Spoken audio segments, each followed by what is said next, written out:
To all my master friends all over the world, I am here at the #1 Century 21 franchisee in the world, office count-wise.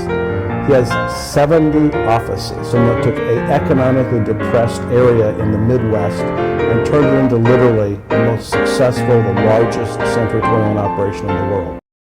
Bill, thanks for doing this. I sure appreciate it.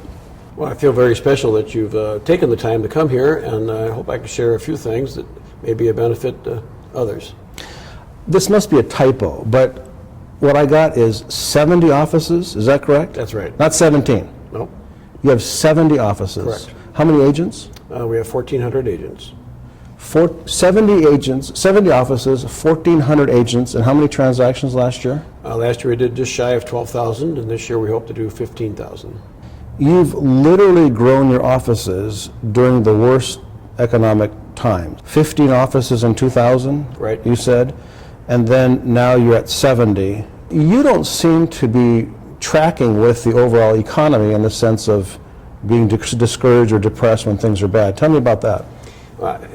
Life is an opportunity, so it's how do you, what's the paradigms, what is the way you visualize the world, and what do you look at when you see it? Because 10% of life is what happens to you, 90% is what you're going to do about it. Now, I notice you have about a 12-to-1 ratio, agents to employees. Are you comfortable with that? Is that something you put a lot of thought into? It's more, how do you fulfill the services you need to without killing yourself on overhead, and equally importantly, without losing contact with the street. Jumping into technology, you're key on the perception of the internet, the perception of marketing. Embrace it. It's your friend. It's your #1 marketing source. How do we get a hotel? How do we get an airplane reservation? How do we look for information on a home and insurance? It's the internet. So it's about embracing that rather than fighting it.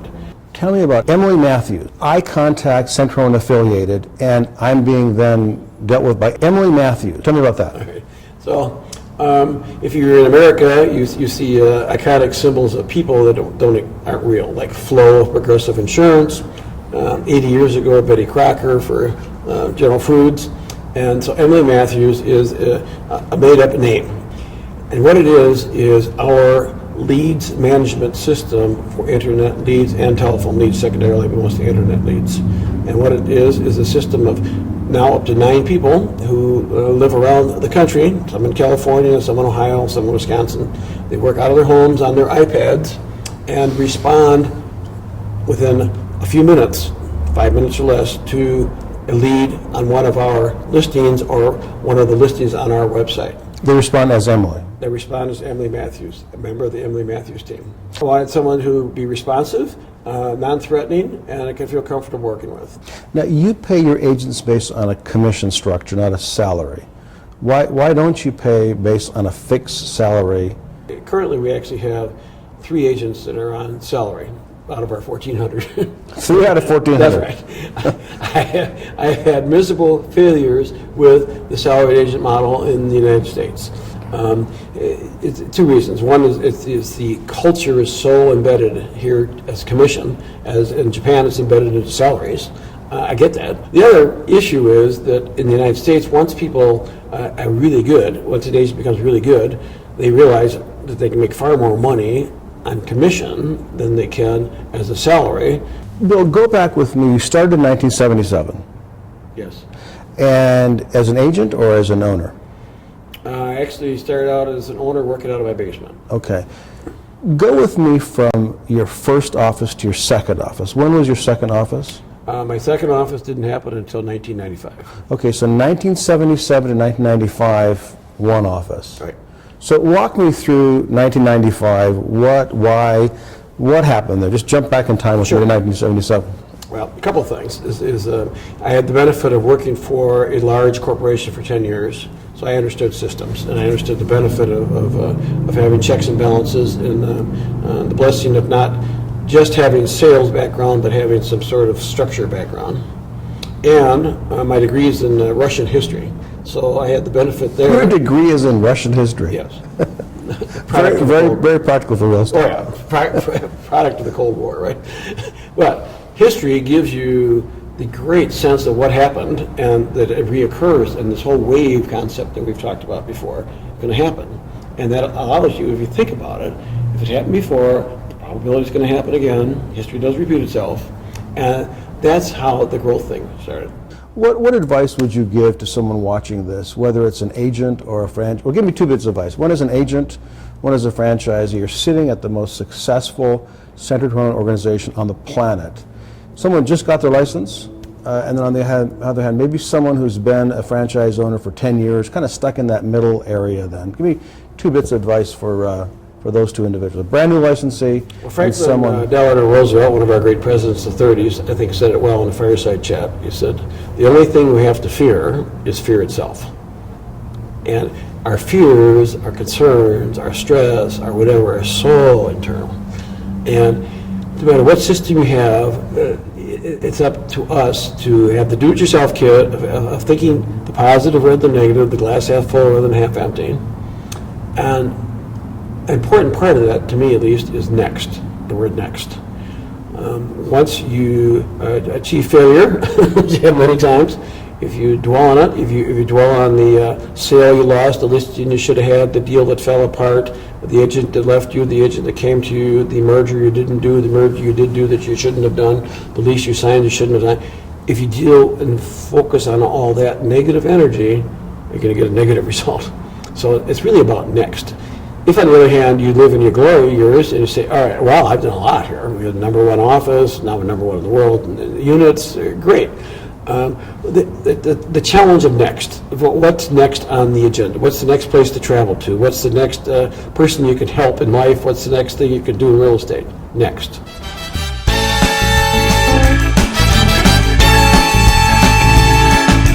So now I am in Bill's house with his lovely wife, Judy, and we're trying to get a little bit more of a personal feel for what makes the #1 franchisee in the Centered 21 system tick. Bill and Judy, what I want to know is, what is it in your personal background? I mean, you've achieved greatness as the top franchisee in the world.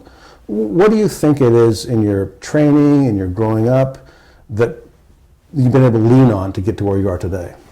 Well, Judy and I like to welcome you to our home, and we're very honored that you're here. So thank you for making the effort to come here. You're business partners and marriage partners. Then what do you see as the dynamic to both his past and making this work?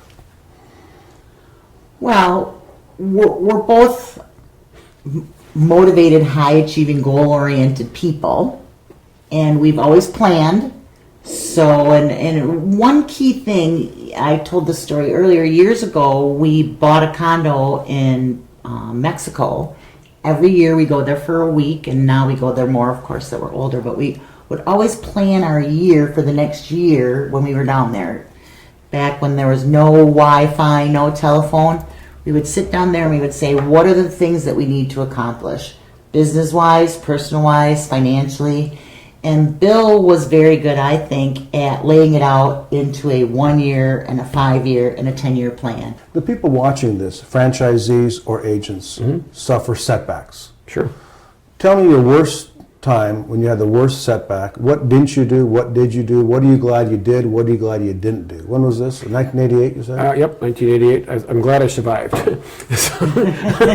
So that is the year that the non-traditional concept companies came to my marketplace. So they had a different compensation structure for agents, a different way of marketing. And at the time, the brand and myself played ostrich and dug our heads into the sands and said, this will go away. This can't possibly last. It can't make any money. It's not going to work. And so stay the course, do what you're doing, keep with traditional thinking. And it was a disaster. We and many others lost many of our good agents because they looked at this as an economic opportunity that they had the right to have, and we didn't do anything to change our opportunity for them, and so they left.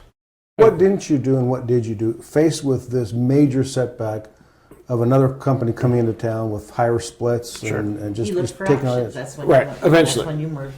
Right. So I questioned Century 21. I questioned myself, I questioned the real estate industry, I questioned the 10 years at that point that I'd spent in the industry, whether it had been worthwhile or a waste of time. I came back and I finally, somehow, something hit me on the head and said, really, it's just, I'm not being empathetic. I'm not looking at it from the point of view of the agent. And then what I did was look for a way to regain and to grow from that. And instead of retreating, I went out and sought partners, especially partners that could bring product to us.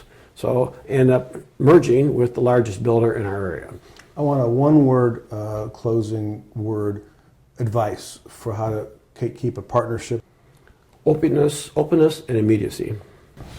For me, it was, I knew that the commitment and know that the commitment is so deep that nothing will harm it. And that gives you a freedom to do things, talk about things, work through things.